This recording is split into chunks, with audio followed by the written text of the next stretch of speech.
cover everything in every video. They just get way too long. But Joe Biden also partnered with Lady Gaga in a abuse survivors effort, some NGO they started together. Meanwhile, Lady Gaga is sitting there surrounded by children with blood dripping down their faces. She's involved with Marina Abramovich, who did the spirit cooking things. And Ellen DeGeneres just lost her television show for supposedly just for being a horrible, mean bully person. But Ellen DeGeneres has been tied to a lot of these other situations. And Oprah, we don't even need to get started. Oprah is tied to Weinstein. Oprah is tied to John of God in Brazil, where he ran his baby mill, impregnating teenagers. Look, all the same names keep coming up over and over. Now we've got this guy, a Netflix star, who is under FBI investigation for allegedly soliciting sex from minors. There's screen grabs where he blatantly says that he can get them to a place where nobody will find them and they can do things. It's a pretty damning case. As for Joe Biden, you should go check this out. This person, Ram Rants on Twitter, he's compiled a whole thread of Joe Biden fondling little girls. This stuff is real. And if you see the videos, you will know how absolutely creepy and inappropriate it is. The girls flinch. He's got his hand right on the side of their tiny undeveloped chests, and he whispers in their ear, and he kisses their head, and he strokes their hair, and the parents look demoralized and frightened, and they've got these perma smiles on their faces because they probably don't know what to do. This is all on film. You wonder why. They're all speaking with one voice to defend this film as art. It's just art, they say. All those lingering crotch shots on these 11-year-old girls where they're touching themselves, that's just art, they tell us. We're rubes. We don't get it. We don't have it in us to appreciate the nuances of this. That's what they're telling us. And FYI, they did the exact same thing with Comet Pizza, Comet Ping Pong, Pizza Gate. It's the exact same thing they did there.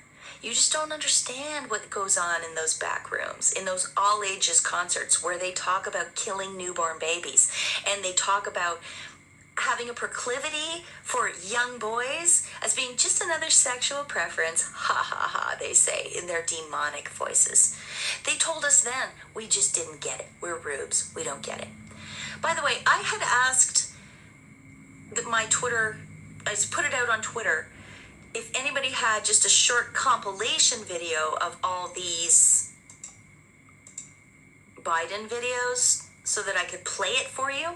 And somebody tried to send me something in response to that. It was Alistair Williams, comedian. Have you heard of Alistair Williams? He's great. He's hilarious. He DM'd me. He said, Twitter just locked my account for sending it to me, a montage of the Biden stuff. And look at the reason they gave. Can you see this? We locked your account for posting content that violates our child sexual exploitation policy. Oh yeah, they locked Alistair Williams' account for sharing what Joe Biden did to those little girls. Whoa, okay? You can see what's going on here? Can you see what's going on here? That's Joe Biden, candidate for president of the United States. The Democrats are the ones pushing this. However, child sexual exploitation, I want to stress once again, is nonpartisan. I don't care who's doing it. I only care that it stops. But I think it's important to mention this. Right as all of this is happening with CUTIES in California, Governor Gavin Newsom signs bill changing sex offender law. The law ends discrimination by treating LGBTQ young people the exact same way that straight young people have been treated since 1944. Today, California took yet another step toward an equitable society. You want to know what that's all about? In California, there was harsh penalty for anyone abusing an underage person if they were doing it in a homosexual relationship. So sodomy. If you sodomize a underage person in California, you used to get a certain stiff penalty for that. But they said that's not fair because the penalty for pedophiles who don't sodomize and who only vaginally penetrate young people is less. So let's lower the standard. Now everybody gets the same lower penalty. Seems to me, if you really cared about children, you would have advocated to raise the penalty for the heterosexual pedophiles to the level of the homosexual pedophiles, right? That's what it seems like to me would be sensible, but no, instead they lowered it for the homosexual pedophiles to be equal in the name of equality.